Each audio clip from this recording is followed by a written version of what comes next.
Hi, this is Liv Morgan, and you are listening to No One Knows, a deep dive podcast into the mysterious death of Joann Matouk Romain.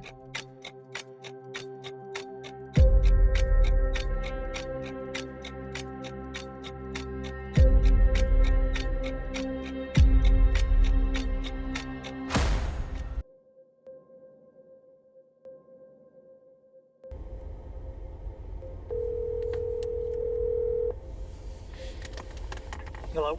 Hi, Sal. It's Liv. Hi, how are you? Good. How are you? Good.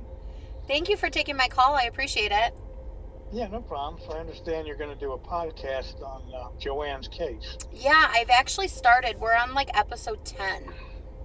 Oh, wow. You've been doing it for a while. Yeah, I've reached out to the family, I want to say early December is when I reached out. And then we launched episode 1 February 1st, and then we've been releasing roughly about 2 episodes a month. Oh, wow. And then just depending on if there's new information that's come forward or things that we're still looking into, things like that will kind of depend when the episodes are being released. But for right now, we're doing 2 a month, just I gotcha. While we're investigating and still looking into things. I will say, and I had said to the girls multiple times, I'm like, your reporting that you did on everything is incredible. The details of your PowerPoints and all of it. And I use that heavily in what I'm doing. She still has it? Yeah, so the girls... I don't even have that anymore. Yeah, the girls were amazing. I had said to them, throw at me whatever you want. And they basically, them and Scott Lewis got everything together. So I've been able to literally look at everything top to bottom for the case. Police reports, phone records, autopsy photos, Coast Guard, everything. All those reports, everything. Yeah, that was quite an intensive case, but the police didn't do an investigation. They didn't, and that's kind of where I'm coming to. So no investigation at all. Which is why I wanted to chat with you, and I wanted you, and obviously if you're comfortable, obviously with being on the podcast, I wanted to get your insight onto for you, your history on what you do for work, what you did do, what you played a role in for this case, and then your personal opinion on how an investigation should have been handled, maybe other cases that you've investigated or looked into, just insight, because I have a lot of people are now, when they're listening to the podcast, are like, wait, I never knew about that piece of evidence that they threw away, or hey, I never knew about this eyewitness. So it's these people are familiar with this story, but they're not familiar with the actual story of what happened from the start. All the nuances they're not aware of. Exactly. The simple part of that case is just the couple of things that drove me crazy with the whole case was the chief of police. Dan Jensen? 5 minutes, he knew it was a suicide. Mm-hmm. In 5 minutes. I said, when I was still with the sheriff's department, every investigation that I handled and what team that I was with when we did any investigation on a death, we treated them all like homicides. Right from the get-go, they were homicides. And we investigated through them until we determined they were otherwise. Because you can't go back and get evidence. No, this was treated like a suicide from the minute they stepped on the ground. Yeah. Their photography was terrible. Mm-hmm. I mean, you're a photographer. Look at those pictures. I actually said that. Did you see any pictures that depicted a high heel footprint in the snow? Not at all. And I actually said that multiple times. I joke and say, yeah, I'm an armchair detective, and I'm not even a fucking rocket scientist, and I know that you have to take 90-degree photos of course you footprints. Do. If you want to depict something. And if you want to be able to reference up properly. Yes. Reference it with a scale. Yes. There was nothing done like that. Yes. Not a thing. Mm-hmm. Then they said, we saw where somebody sat down here, and it looked like they went in the water, but they never came out. I go, where are the photographs showing no one came out? Where are those? Exactly. Or that the ice was thinned over. There was no... Yeah, exactly. The ice was never frozen at all. You can clearly see the water in the photos. Yeah. Oh, I know. What gets me, too, is you know this church. You know where the embankment is. Have you tried to walk down that embankment? I will say they did redo it, but before then... Try to walk down that embankment. Oh, yeah, it's impossible. And a pair of high heels. In winter. Yeah. No, just do it in the summertime in high heels without any snow on the ground. I mean, you saw the Netflix video, Yeah. where and I had the one actress there. There was no way she could do that. I had to help her without so she wouldn't fall. Mhm. And the first time I went there, even years before that, when they first hired me to investigate the case, I went down there with a wetsuit and a pair of booties that you would wear when you're putting your fins on for scuba diving, and still walking down that was precarious. Mhm. And this was summer. This was June when I did that, the first time I was there. And I said, "There's no way this woman walked down." Because I asked Michelle jokingly. I said, "Tell me this: was your mother a gymnast in high school or something, or an Olympic Mhm. champion gymnast?" And she goes, "Of course not." I said, "Well, I thought not, but I just wanted to make sure that I didn't get hamstrung because your mother could have walked a tightrope or something." And I'm going, "There's no way she could have walked down this embankment." Agreed. Somebody went down there, but it was not in a pair of high heels. And I still believe that this thing was staged to look like a suicide. Someone sat, and what you have to see is when you go over there. Obviously, years have changed some of that seawall, but I was there. It was a mess. It was so dangerous The to try to rebar. do that. Yes. Yeah, And I've and I'm sitting shared, there going, "For somebody yes. sat there." Yeah, I've shared all Because I the mean, I think photos that you, sorry, go ahead. I'm just saying, it's just means somebody sat down there. Even if someone had gone in the water in a wetsuit or a dry suit, they could have walked down a ways and came right back out in another location. Mhm. So, if you're going to stage a homicide to look like a suicide, you're going to take those steps. And they didn't look for any evidence to prove anything other than it was a suicide, which was the chief's deal to begin with. Yeah. Well, if you're going to start it off as a suicide, it's going to be a suicide because you're Yeah. not looking anywhere else. Yeah, so I want to go back for just a second too about what is your history with everything. I just want to make sure that I can share that with everybody. Well, my career in law enforcement spanned over 25 years, and then of course, after I retired, I continued doing consulting work and private investigations as an expert witness and stuff. I didn't do a lot of like the typical PI stuff. I would pick up cases like this one, like Joann's case, and review them, give an expert opinion. Sometimes reconstruct the case, things of that nature. My career in law enforcement, started out like most cops on the road. Then I worked undercover for a number of years, SWAT team leader. Wow. Then I went into the crime scene unit and was in the crime scene unit for about 5.5 years. But I had gone to, I can't even tell you how many schools just for crime scene investigation alone. Because I have a master's degree, I was very successful at putting together a number of crime scene courses that I taught at the college level, at the state college in St. Lucie County there, where I was in Martin County, but the county up was where the school was. And I taught this to college students, and I taught it to police officers. And I traveled all over taking coursework in blood spatter, uh, crime scene reconstruction, excuse me, firearms reconstruction, a number of classes. Michelle might even have it. I know I had given it to her attorneys at the time. Was my all my training records, which amounts to Mhm. several thousand hours of training. And I worked on quite a few homicides and suicides and a lot of death investigations when I was in crime scenes, to the point where you pick out certain things. You talk about intuition. There's some intuition involved, but a lot of it is what doesn't belong. You'll see Mhm. something that just doesn't belong, and for some reason I pick out those things very quickly, and then investigate those things. And reconstruct cases based on the things that don't fit the puzzle that people are trying to paint a picture of. We had a way of doing things in my unit in crime scene. There were several of us that worked together as a team. So like I said, we always started out a death investigation as if it was a homicide.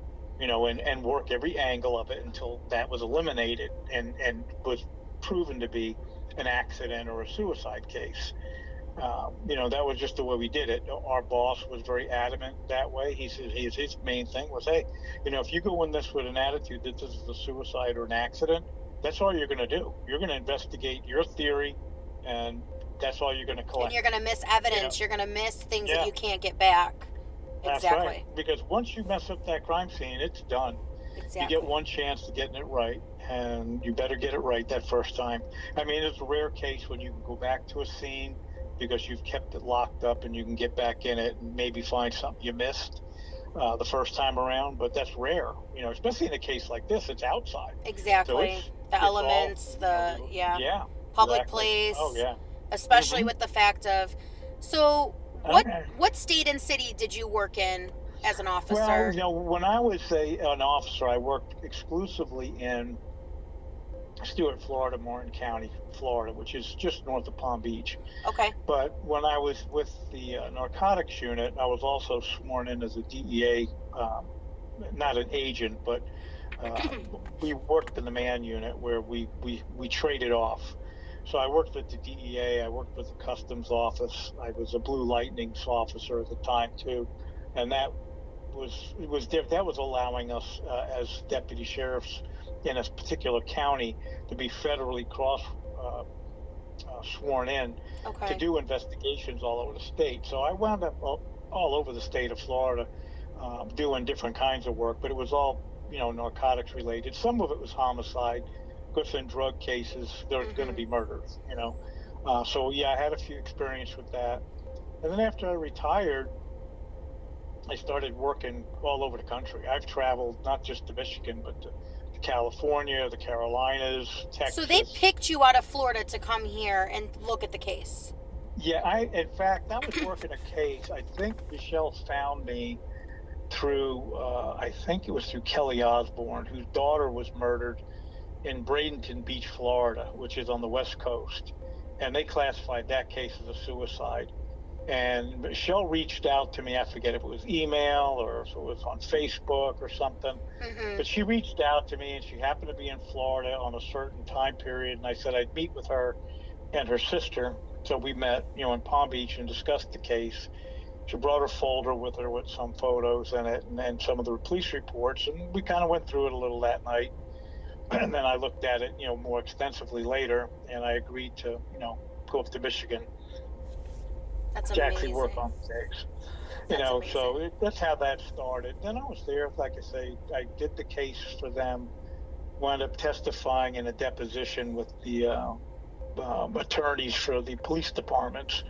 And then, of course, this was all being held at Michelle's attorney's offices, I believe, where we held the deposition. And then, it just went on from there. You could tell working with that police department, Grosse Pointe, that this chief was nothing more than a political appointee. Just by listening to him, his actions, his mannerisms, his lieutenant, I actually talked to briefly on a break during the deposition, because he was the one that had claimed he fingerprinted the inside of Michelle's car. And I looked at all those photographs when I had seen them, and I said, well, the first thing they did was throw dust around in the car. You can't even dust that car. You have to super glue gas that car. Yes, that's right. This is what I'm like. I'm I'm not even a detective, and I already know that wasn't done right. Right. Yeah. So his big claim to fame was, I'm a lieutenant and I did this fingerprinting. And when there's a misconception in the law enforcement community and outside the community, where people seem to think that the chief and the captains and the lieutenants are the experts in the field of crime scene investigation or homicide investigation, then that's not true. In most cases, the promoted ones are typically yes men or yes women that do whatever they're told by the boss, and it's the rest of us peons that do all the work, that go to all the schools, that learn all this stuff and become experts. And of course, when you walk into a deposition and they want to beat you up because you weren't a sergeant or you weren't a lieutenant, they don't seem to understand that, or they try to make light of the fact that you weren't one of those, that you're not capable of making these kind of decisions. Well, it's pretty sad, because every case I ever testified in a homicide trial. They didn't bring the captain in. They didn't bring the lieutenant in to testify to, gunshot residue or fingerprints or blood spatter or any of things. They brought us in. They're bringing in the people who were there. Yeah, the people who were there doing the hard work. Doing the work. Yeah. Because we're the ones that are trained to do the work. And I think and I think it says a lot too, which is why I wanted you to kind of elaborate on where you're from, what you worked with, because I think it says a lot if you're coming from another county, another state, you've worked with multiple different departments down there, and you're coming into a new place and you're saying, okay, wait, this wasn't done right. This isn't just this is how all law enforcement does this. You're coming in as a previous law enforcement, now PI, with all of this expertise that you have, and you're saying, wait, this isn't done right. Like, this wasn't done correctly. Yeah, and it's exactly what I said, but of course that met with, being a bump into a brick wall, because their attorneys were very, very, how do I want to put this? I'll just say it to you because it's not going to be on the podcast. They were, yeah, well, I'm just saying, I was in a case, and several of the cases I got involved in where they called them accidents or some other nonsense, they turned out to be homicides, and I was able to help police prove they were homicides. Outside agencies. I went to California, to Susanville, California, which is a bodunk-ass little ass town. The biggest employer there is the Department of Corrections. Okay. And there was a young girl. She was probably, I want to say she was like 18 at the time, Angel Seiler. And she was found by EMS after a 911 call was placed by these guys that had her in an apartment. And the cops showed up, one single cop. This is a small town. They shipped her off to a hospital. Well, she overdosed. She died several days later after being in the hospital. But nothing was done as far as investigating this girl's case. So I was able to obtain from the mother and from the hospital, because her mother was able to get them, and some photographs the mother took. And you could see the obvious bruising on this girl's body, the inside of her thighs and things like this, that this cop or EMS would have seen. But all they did was package her up like an OD and send her to the freaking hospital, where I know damn well she'd been raped. I know what they did to her. And we went back and forth over this case for a while. I actually flew out there to Susanville, and I had quite a few people there that we were going to make a big stink. I mean, people in the community. And we had signs, and we had all kinds of stuff going on. The news was out there. And eventually, I tried to meet with the DA, but the DA wouldn't meet with me. So I sent her a note. I said, listen, if you want me to help you prove this case, just give me a call. So obviously I was slapping them around when I was out there, because I was really pissed off. Well, to make a short story out of this was eventually they arrested one of the guys as an accessory to murder and this and that. He happened to be his mother was in real estate, big in the area, and then there was a guy. His dad was some kind of commissioner or something. Well, there you go, right there. Exactly. Bad for business, right? They wound up arresting him, putting his ass in jail. He did 5 years for Angel's death. The other two got arrested for some unrelated stuff, but they were able to lay some stuff on them then. Had another one in Illinois, in Carbondale, Illinois, Southern Illinois. What the hell's the name of that college? Southern Illinois College or something like that. Anyways, in Carbondale, this young Indian, Praveen Varghese, he was like 20-something years old. His parents are medical professionals. The father's a doctor, the mother's a nurse. They sent him to college. He was there in school. He wound up going to a party like most college kids go. But then he don't come home. Nobody sees him in the apartment for days, and blah blah blah. And eventually, was he the one that was found in the woods? Yes. He was the one. Oh my God, his case drives me nuts. Well, I went to Carbondale with he's dead now. My business partner, the other investigator. But anyway, we went to Carbondale and met with the family and met with a few other people. Had all the police reports by then. And we happened to be there on the anniversary of his death. And I had said to Ira, I said, listen, let's go over to the crime scene. So the mother and the father took us out there during the day and showed us exactly where his body had been found. And it's the same time of the year, February, all the trees have lost their leaves, snow on the ground, everything, right? So we do our thing there, and I said to Ira, I said, we're going back tonight when it's dark out. So we went back out in the dark, and I found my way back to where the body had been, and Ira stayed out on the road and with the car. And I was sitting in the woods there looking around, waiting until my eyes adjusted to the darkness. And I could see straight through the trees to the road. I could see cars going by, whenever they go by. And I could see a parking lot maybe 150 yards from where I was standing from just the lights of the parking lot. You couldn't see the lot, but you could see the lights. So, their big thing was, he got lost in the woods and he froze to death.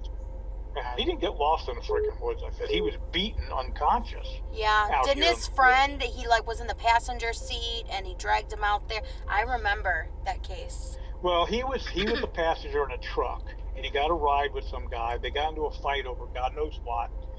The guy said that he tried to rob him. Yes. For drug money or something crazy. I remember this. Yeah. Yes. Yeah. So the cop that found the truck sitting on the side of the road this very night that the kid was beaten half to death. He's sitting there behind the truck. Well, here comes the driver walking up out of the woods.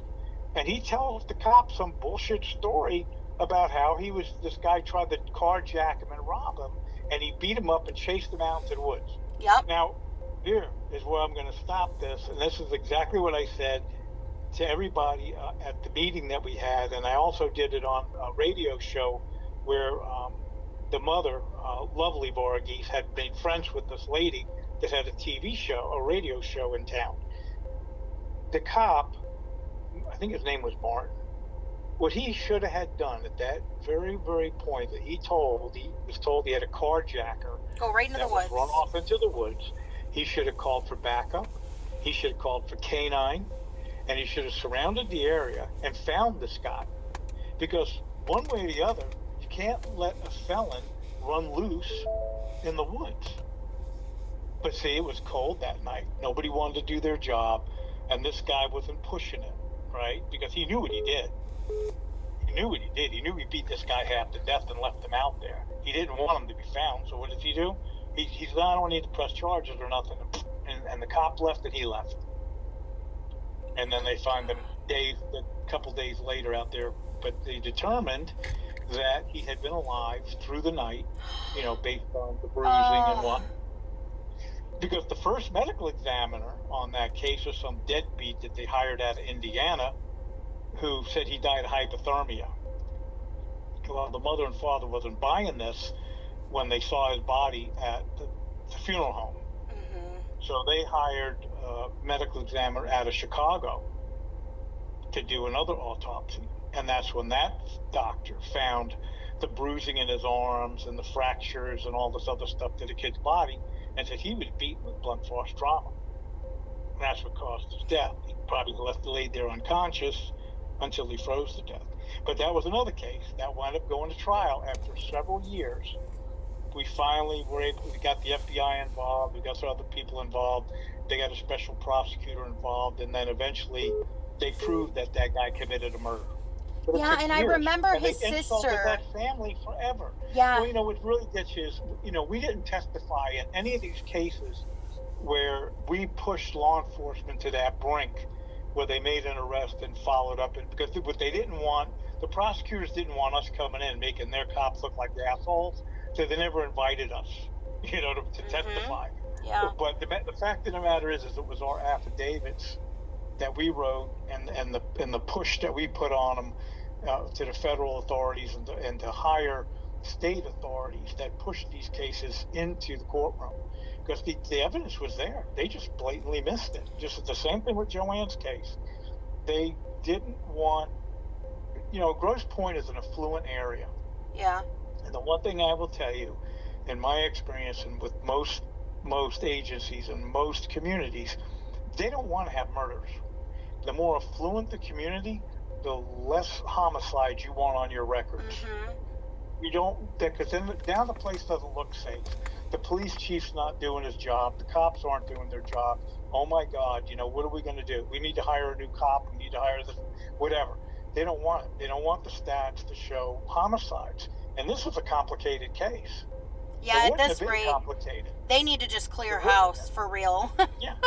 Well, you think about this. The cop says he sees the car sitting in the parking lot, and I saw footprints leading from the car to the road. Impossible. Okay, there's no snow in the parking lot. And even the snow that was on the side, the passenger side that was on the grassy area, there were no footprints there either. Right, but my point was, he's 130 feet away. Mm-hmm.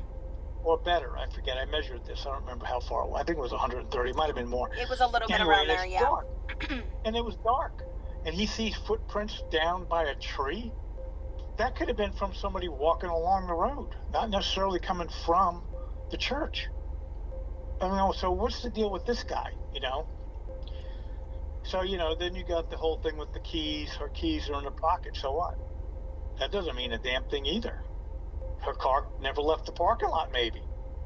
Maybe it never left, you know? But there's eyewitness right reports stating that there were no vehicles left in the lot when the churchgoers left. Right, that's what they said. But they also said that they thought they heard an alarm go off, like a car alarm go off at one point. Yeah. Somebody followed up on it. But even if the car had left and it came back again, they had the keys. Exactly. The person and then that drove the car had the keys. I know Joann's body wasn't put in that waterway. Her body was put in the waterway where they found her body. Mm-hmm.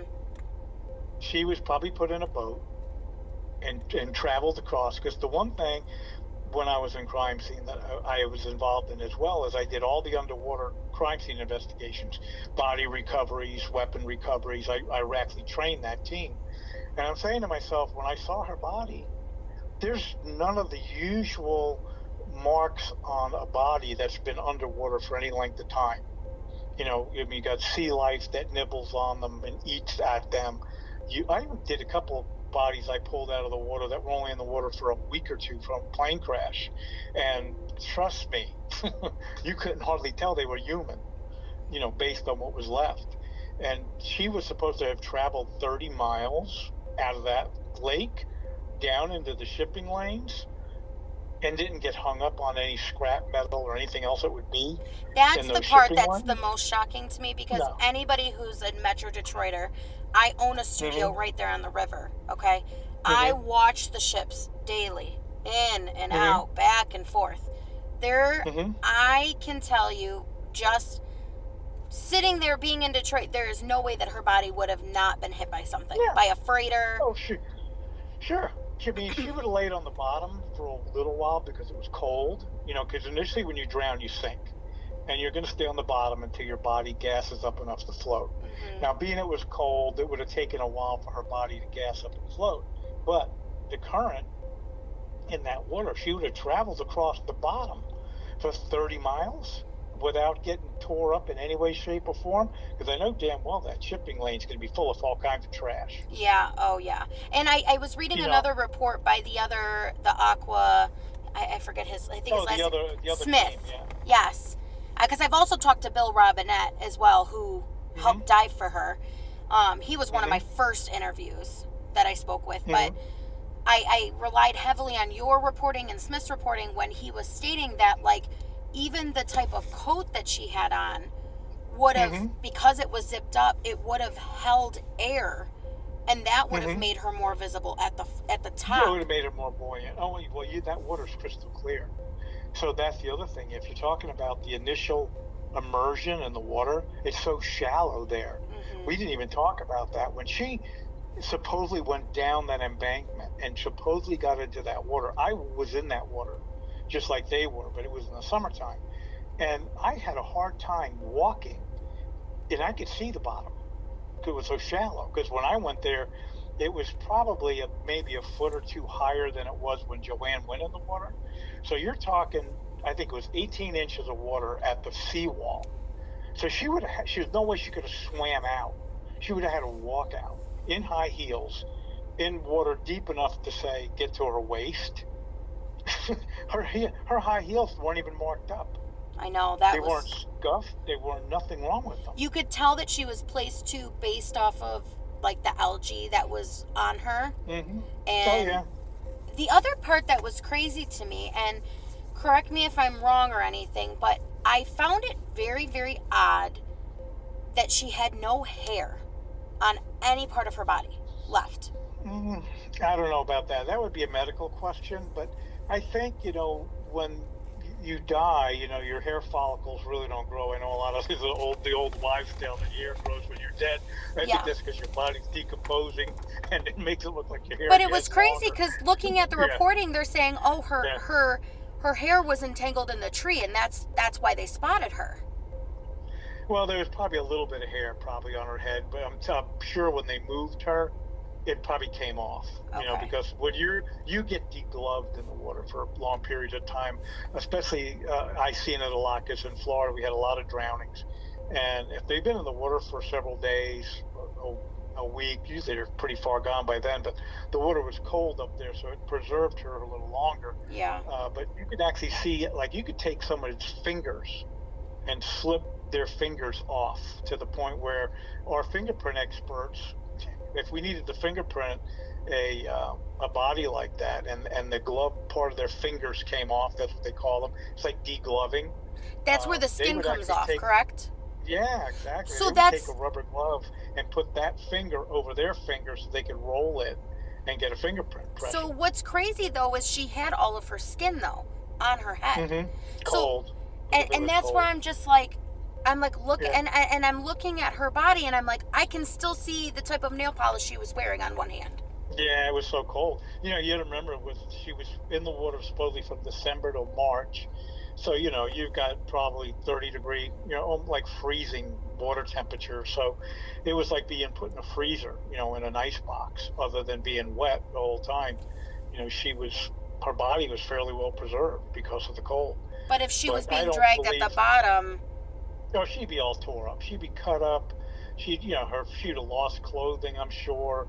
It just doesn't make sense that, we had bodies like that swimmers say that in the summer, and they're wearing your trunks or whatever. They get skinned up. Their knees get skinned up, their elbows, their hands, because they're rolling across the bottom of the ocean, the seashells and maybe coral, and they get all banged up. And then we find them floating, or we find them because we finally found them underwater, but they're banged up. There's no way this woman went 30 miles, especially into those shipping lanes, the Detroit River, for crying out loud, where you got these big ships rolling through there. I know there's trash on that bottom. There's got to be.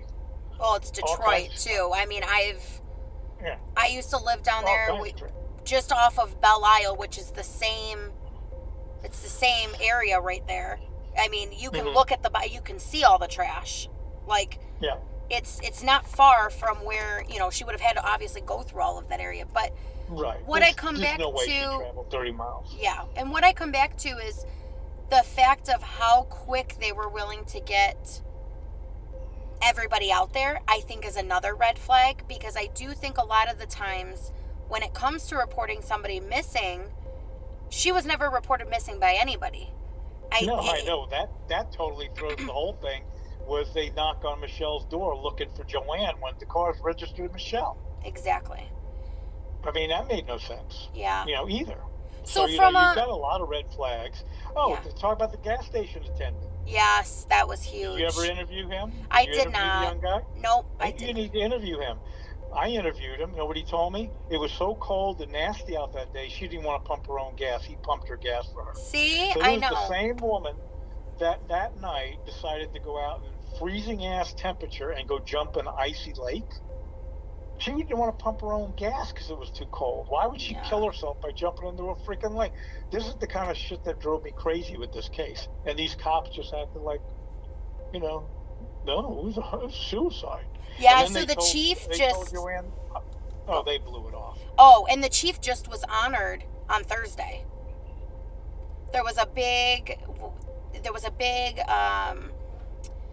at the Ford House in Grosse Pointe, a big honorary ceremony for him. It was $350 a ticket. All these big wigs went. So that's why we put this billboard together.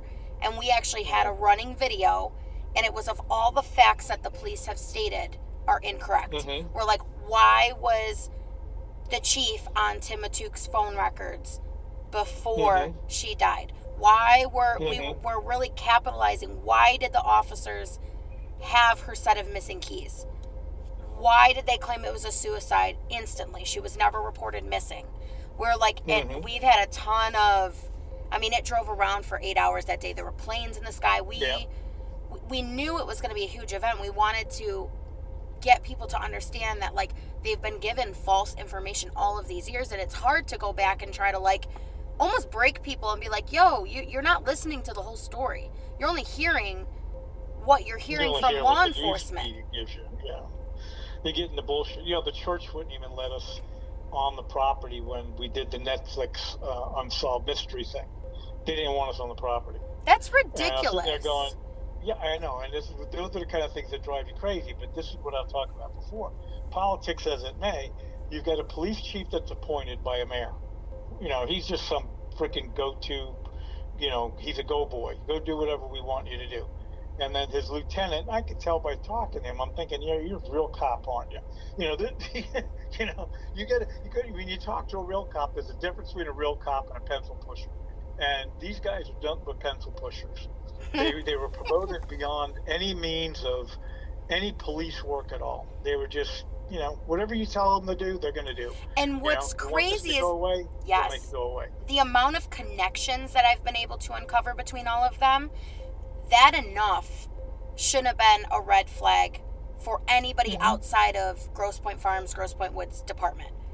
We're talking state police. We're talking Wayne County Prosecutor's Office. I actually called Wayne County a week and a half ago, and the assistant prosecutor literally told me that it's not their, and I quote, it's not their job to investigate.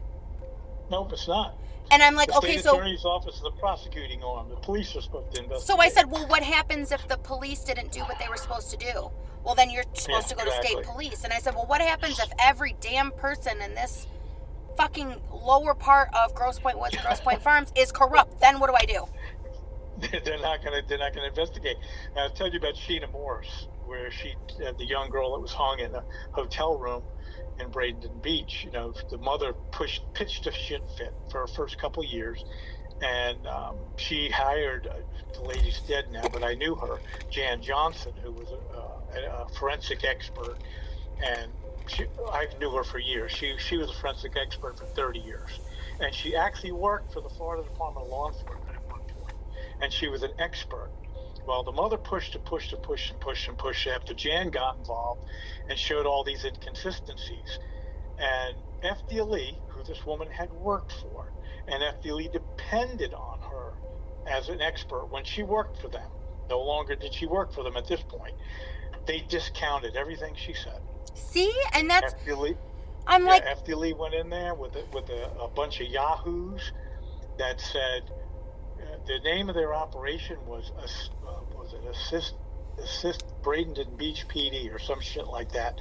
And I said, oh, that's a great title. How about the Sheena Morris murder? You know, but no, they didn't do that. Well, and what it comes down to is who holds these people accountable when they're not doing the job that they're supposed to do. They don't. And I went to the FBI, you know, several times. We went to the FBI. My ex-partner, he's deceased now. We went a couple times to the FBI with affidavits.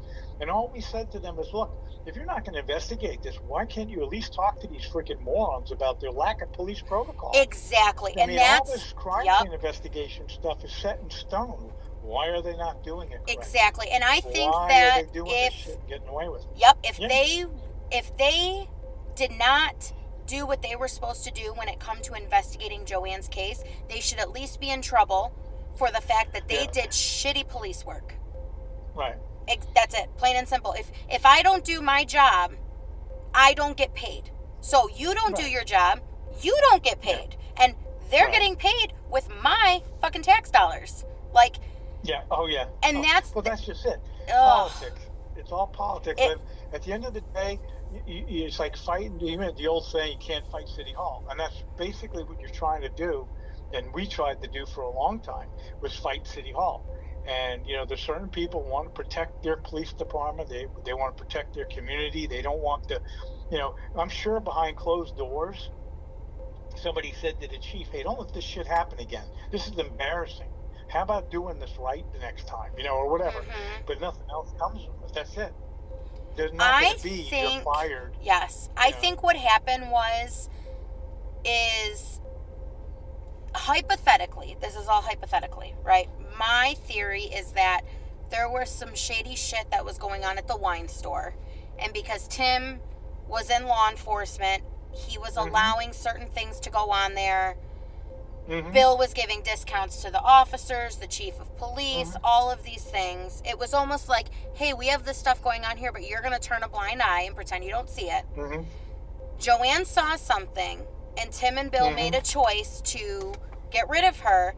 And then it was after the fact that they had gone to law enforcement and said, hey, we fucked up. We need you to help us, or we're all going to be in trouble.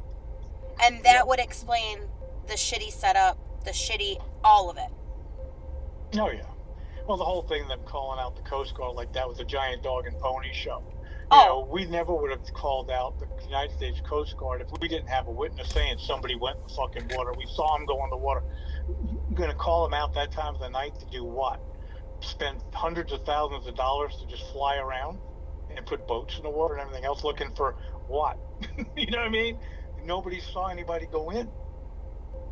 That's what I was saying. The whole thing was a dog and pony show from the beginning.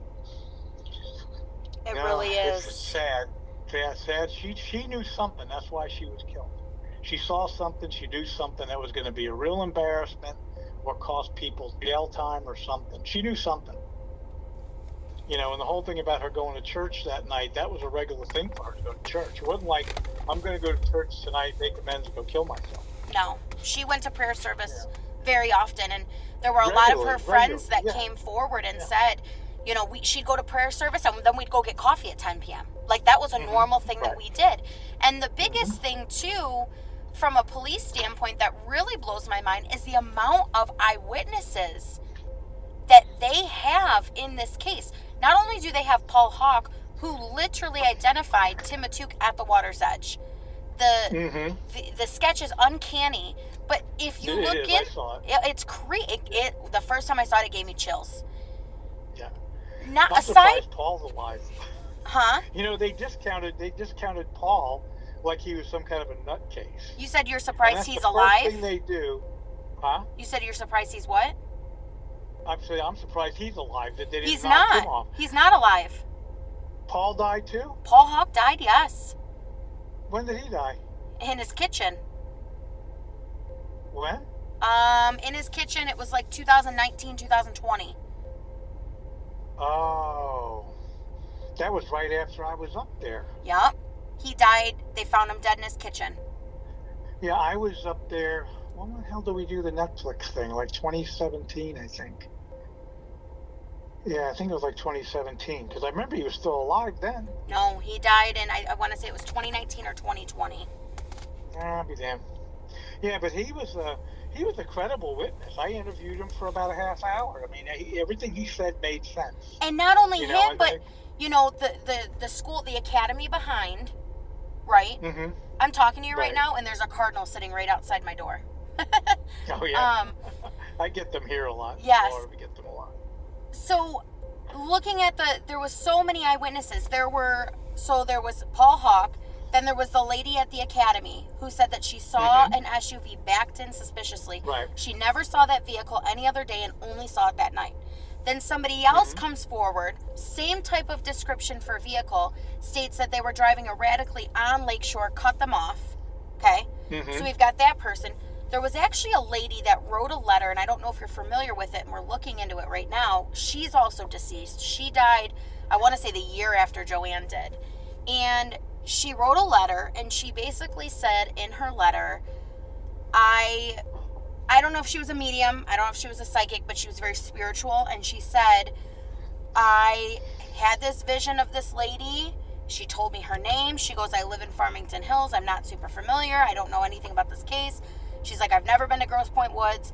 Long story short, she drew a photo, and it's a house on Moross, and it's a 1-story house with these cypress trees, and she wrote down a few numbers, and she goes, I don't know if this has anything to do with this, but whoever I spoke to from the higher ups is telling me blah, blah, blah. So I'm like, okay, take that stuff with a grain of salt, right? So I go on Google Maps, I'm looking, sure as shit, she fucking described this house to a T, right? And this is 14 years ago. Right. I'm like... Yeah, that's pretty amazing.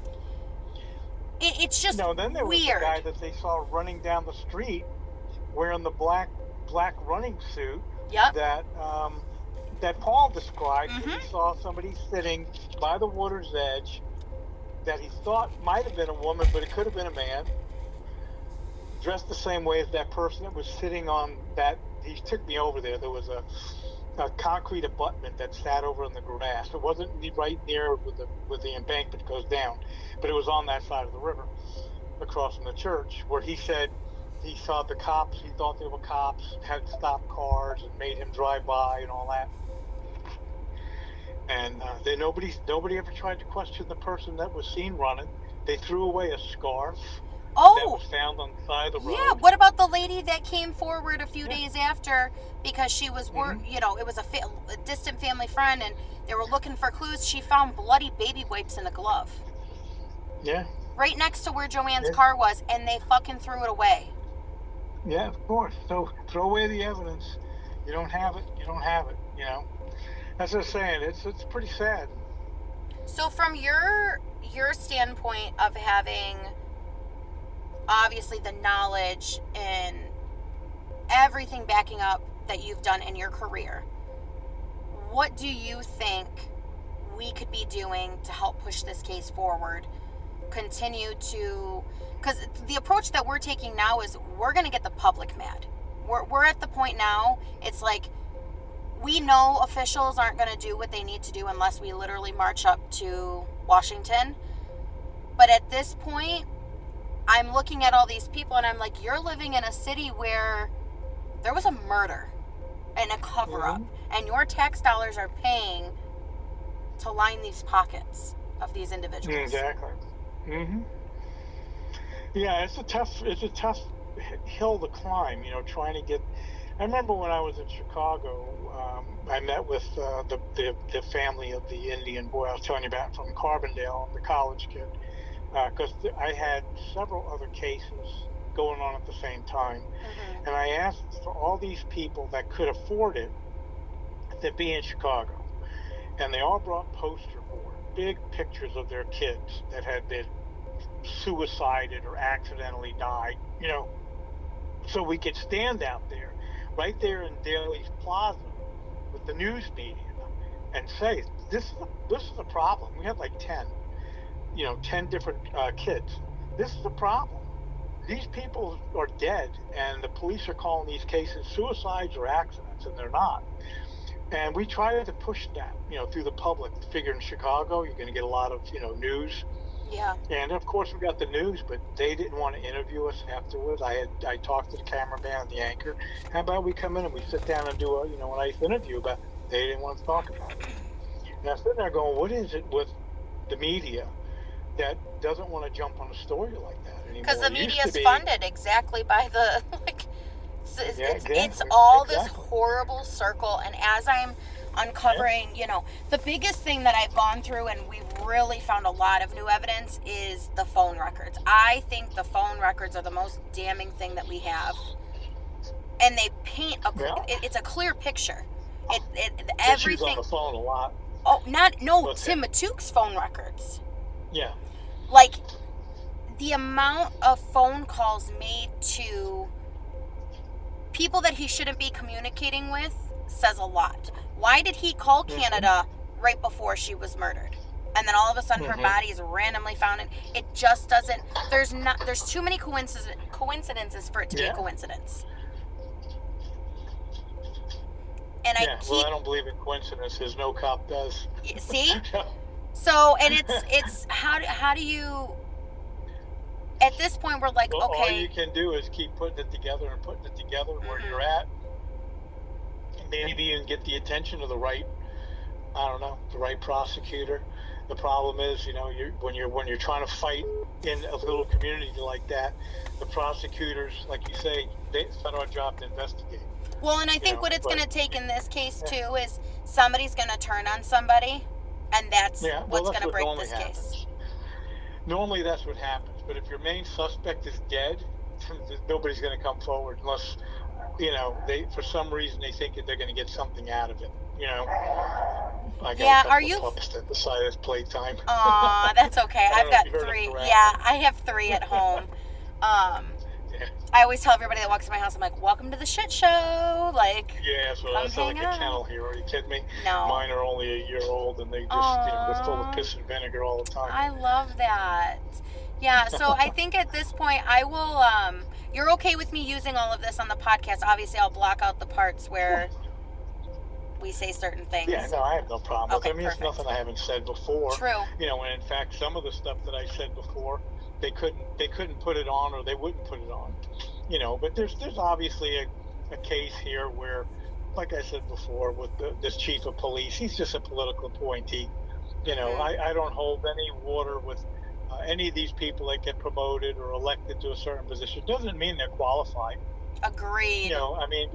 We see it in our frickin' our U.S. government. We got so many unqualified morons running this country. It's a shame. It really is. And I was just saying that to. I was talking to Joann's brother.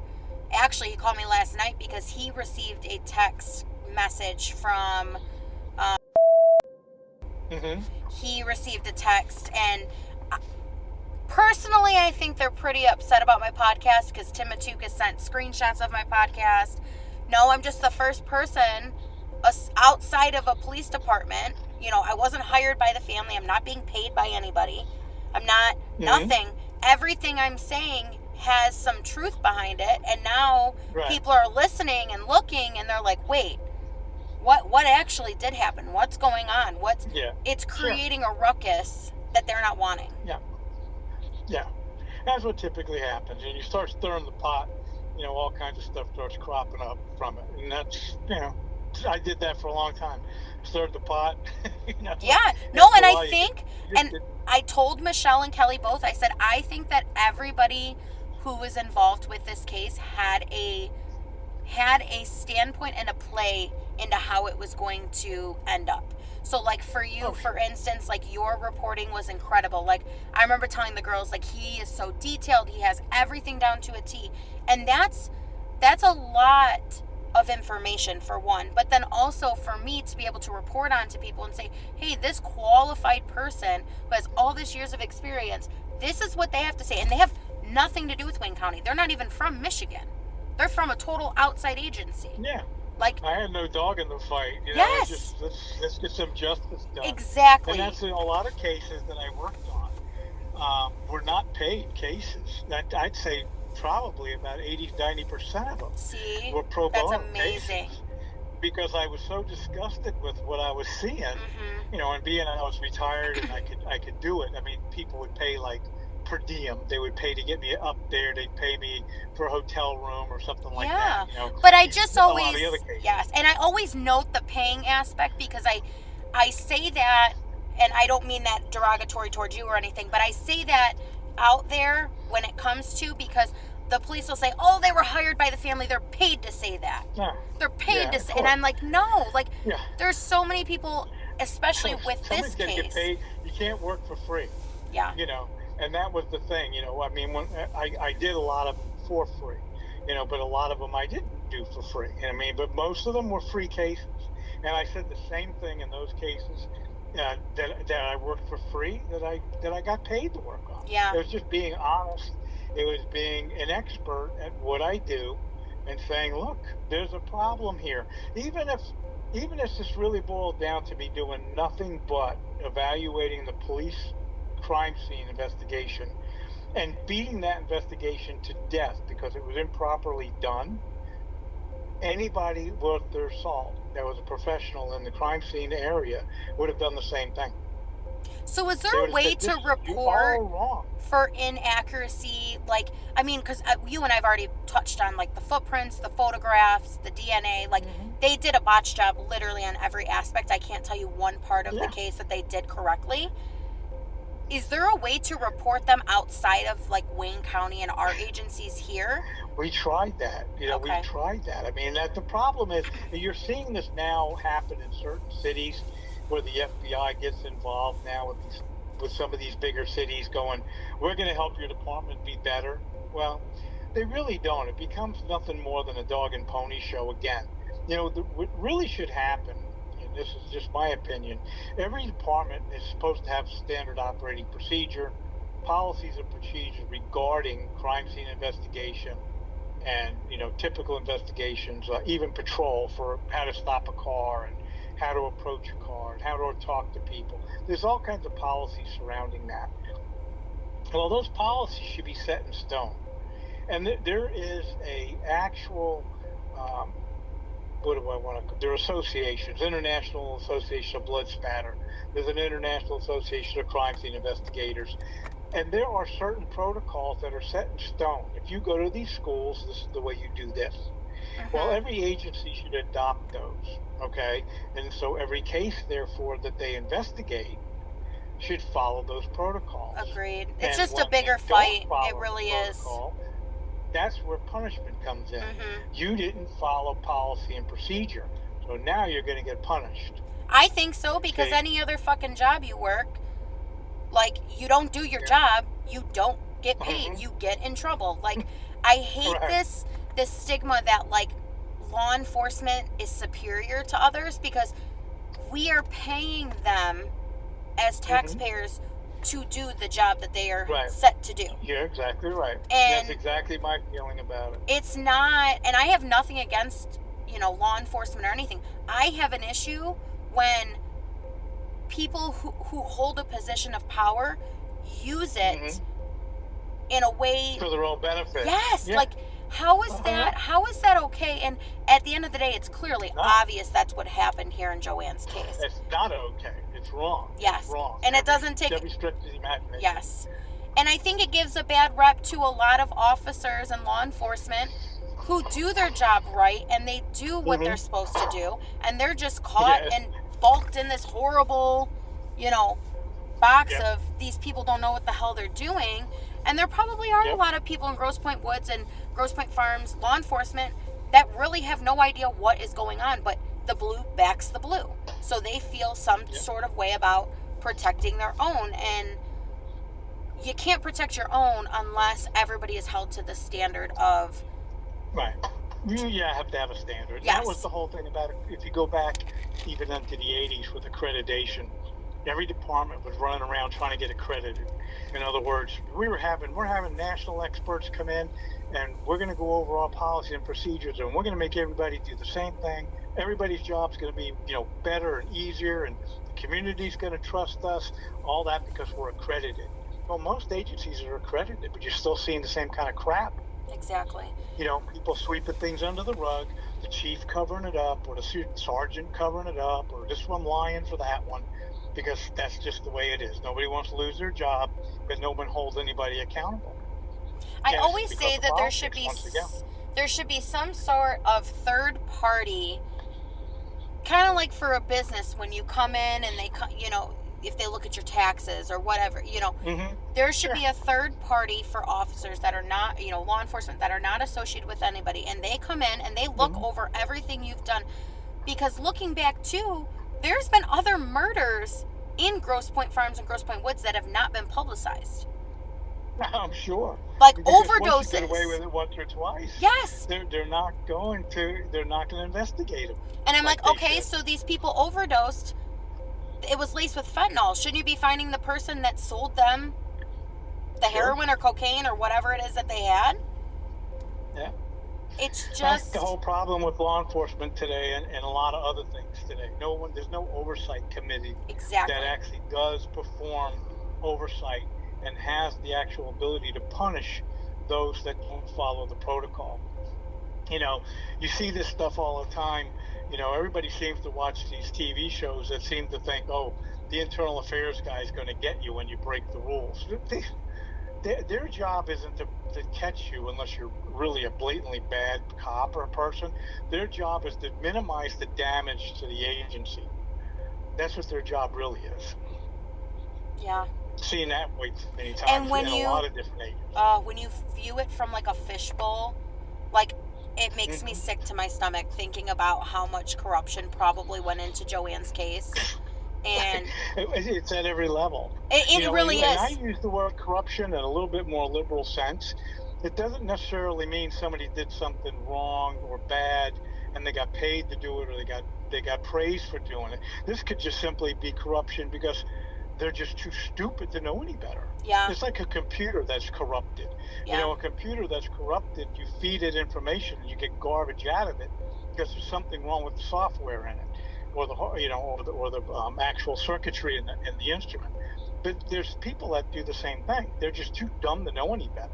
They're just told to do what they're told to do, and they just do it. Yeah. It's like the lieutenant processes the inside of the car with fingerprint powder and never super glued that car. I want to know how he. Yeah, and I want to know how he had come to Michelle and Kelly and said, yeah, there were no other fingerprints found except for your guys's. And I'm looking. Yeah, and he never had anything to compare him. Yeah, I'm looking at Michelle and I'm going, wait, what? She goes, yeah. I'm like, because I asked Michelle that. She goes, we never gave him fingerprints. Yeah, that's the first thing I said to them. Yeah, I said, so what the hell did they I'm like, what do you guys do for work? You got government jobs? She's like, no. I'm like, so what did they compare it to? She goes, you and 15 other people have said that. I'm like, yeah, because, and it was so funny because when we're first starting the case, I would text these girls and I'm like, did this really fucking happen? Like, did this actually, like, I'm looking at the evidence, I'm like, is this freaking for real? It is. And they'd be like, it's a shit show. Yeah, they would laugh, and I'm like, why are you laughing? This isn't funny. And now, 6 months in, we put the billboard out, and I start chuckling when I see the billboard, and they're like, hey, you're catching on now, right? I'm like, yeah. I cannot freaking believe this. No, it's a damn shame. It's a disgusting shame is what it is, and it's just, but it's Joann's case is not the only case. Exactly. I saw too many of them, and when I was running my Facebook page with the Archangels of Justice when Ira was still alive, we would get countless requests. I mean, in a lot of cases, I would just say, just mail it to my office, and we'll look at it and we'll let you know what we think. Because there was just no way. Most people that need this kind of help can't even afford to pay for it. Exactly. So, we were doing so many cases for free that it became mind-numbing. We were getting hundreds and hundreds of cases, hundreds of requests, and I'm like, oh my, there's only 2 of us. I know. And that's, I look at it from a standpoint of, like you said, there's so many other cases like Joann's out there. Mm-hmm. Oh, yeah. And, people have already asked me, well, if you solve Joann's case, what's your plan? And I'm like, probably find the next one and pick it up. I don't know. Like, how old are you now? I'm like 30. I'll be 30 this year. Yes. Yeah. So you're young. Keep it up. Yeah, I have a few. There are a few cases that have really like when you started mentioning the one, I was like, oh, I know that. There's a few cases that have really I don't know if you're familiar with like the Kendrick Johnson case. He was rolled up in a mat. He was an African-American boy. You'd have to look at that one. That's another one that I will lose sleep over. Where was this at? Oh, I want to say it was down... I'll look it up. I want to say it was down south somewhere. It doesn't sound familiar. Not off the top of my head. Oh my God! It's been so many cases. Just too many in my mind sometimes. But no, it's sad. I mean, you run into this all the time. With cases. And it was Georgia. It was 2013. Was he a young kid, or? Yes, and that is another case that literally I will lose sleep over if I start thinking about it, because I'm like, if he's young like that, it's definitely a homicide. Oh, and he was rolled up in a mat and he had blunt force trauma, and they said, he dove in the mat to get his tennis shoes, but then when his body was found, his shoes were on the other side. So why are you that case just, and I follow his family's page and I see their fight and I see, and it just puts everything in perspective, like how many families are truly affected by the lack of investigating. Yes, and it's like they just don't want to be involved. Yeah, they don't want to do their job. Exactly. Sometimes. And I can't say, oh, I'm not paying my taxes because Wayne County's corrupt. I still got to pay my taxes, or they're going to put me in jail. So the same people you keep doing your podcast. I mean, there's nothing wrong with doing the podcast, doing an investigation, and talking about the cases out loud. Just don't put yourself in a libelous situation, and you'll get a lot of following. Yeah, Michelle and Kelly said that they wish they would sue us so that we could get open discovery, because that's all it would take. Oh yeah. If they do sue you, then you could depose them and get all kinds of stuff. But I don't put anything past these people to destroy things. Oh, I know. To where you can't find it. It's just so it becomes a situation where you only can hope to get something done from what you're doing. At the stage of my life now, after being at this for so long, and I'm retired, I'm like, there's every now and then there's that one case that pops up that I go, yeah, I'll take a look at it, but I'm not doing it to the extent I was a number of years ago. Yeah. I don't mind helping somebody out if they want to throw something at me, like if you get an oddball case or something and you want to call me. We'll talk I mean, I about appreciate you just taking my call and talking to me, because this is awesome, and I know that our following will... I've spoke so highly, and I'll send you the podcast, but I've spoke so highly about all of the things that you've done. I know that they'll be excited to hear from you in your own words and everything like that. And I really do appreciate it. No immensely. problem. I mean, anytime. And if you listen to the podcast, let me know if there's anything I could work on from a law enforcement. Send me the link. Yeah. I mean, there's a couple of them out there I've done for a few other ones. I did one for, I can't remember her name, Trish something. She's out of New York, I think it was. And she's doing her own podcast on a homicide that was up there. It was a hanging, and they're calling it a suicide. I'm like, oh boy, here we go again. Was it a woman outside of a balcony? No, this was a guy that was found hung. But the guy was a confidential informant. Oh, well, all of a sudden he's hung. Oh, okay. That's interesting. But we're not going to investigate that. We're going to call it suicide. Yeah. And it turns out that the female cop that was investigating that, she lied on 2 other cases and got caught at it. See? I'm going, so why is she still a detective? And I think that if you lie when you're in a deposition or under oath, you should be fired immediately. Mm-hmm, exactly. How can you hold somebody else to the standard but not hold yourself to that same standard? What? Yeah, that's the problem. That's a top-down problem. This week's episode with you and it's going to be called "There is no time limit on justice." Justice can always be. There's no time limit on a homicide either. Yep, exactly. Well, thank you so much. I hope you enjoy the weather down there.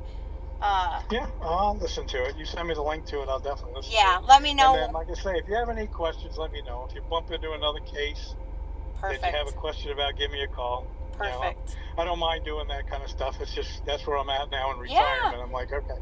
That's fun, though, that you get to enjoy and still come back and, do little things like this. It's awesome. Yeah. It's awesome. Thank you so much, Sal. Yeah, we never get it out of your system. Yeah, right? I don't know. My husband's like, God, are you going to, like, what's your plan next? And I'm like, I don't know. You and everybody else keep asking me. I'll figure it out. We'll see. I don't know. Good luck. Awesome. Thanks, Sal. Have a good day. You too. Bye-bye.